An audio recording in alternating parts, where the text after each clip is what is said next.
Brigida?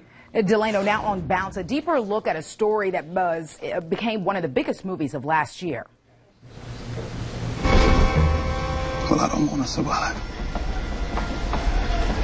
I want to live. And that sheer determination kept Solomon Northup alive during 12 long years of slavery. Of course, you are looking at clips from the movie 12 Years a Slave. It became an Oscar-winning film this year. Northup was a free black man from upstate New York who was kidnapped in Washington, D.C. and sold into slavery in 1841. Right now, we want to put the movie into some perspective. And to help me do that today is Michael Guasco. He's an associate professor of history at Davidson College. Thank you so much, Michael, for being here today. My pleasure. So I know that you're a historian and a movie buff. A quick review. What did you think of 12 Years a Slave?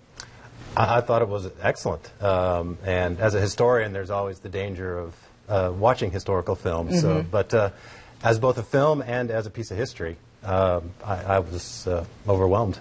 And I think a lot of people sort of felt that way, that overwhelming feeling. It has a lot of gravity to it. Why is this film unique as far as movies about slavery are concerned? Well, there aren't really that many movies about slavery. Maybe only about 30 or so if you are going to use Wikipedia as a guide. Compare that to something like 180 about the Holocaust, and you can really get a sense that it's an underdone subject. And what makes this one particularly interesting, I think, is that it's actually told from the perspective of an enslaved person. It's Solomon Northup who carries us through this story. It's not Abraham Lincoln. It's not somebody fighting against slavery. It's not abolitionists. It's somebody who's experiencing it, and that's very rare.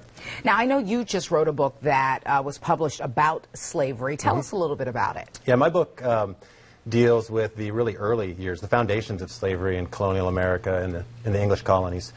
And I was really interested in that book in exploring how people thought about and understood and experienced slavery before it really had become a full-fledged institution. So, and this is the book cover.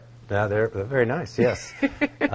So that takes me, all over the place. This is in Europe, the Mediterranean world, Africa, and the colonies. And I think sometimes people can forget about that when you really start to delve into the foundation of slavery, even before it got here to the United States. Oh, absolutely. People are always stunned to find out that in the entire period of history of slavery in the Americas, only about 500,000 or so Africans were actually imported into North America. More like 10 to 12 million all other parts of the Americas. So it's a massive institution. Well, what do you think 12 Years a Slave teaches or has the ability to teach us about slavery?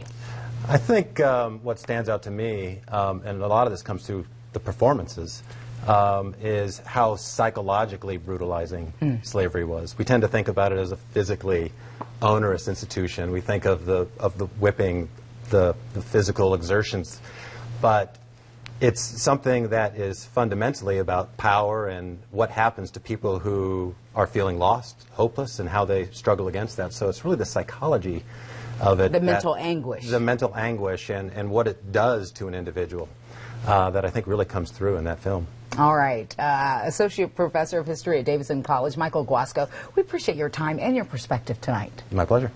Delano.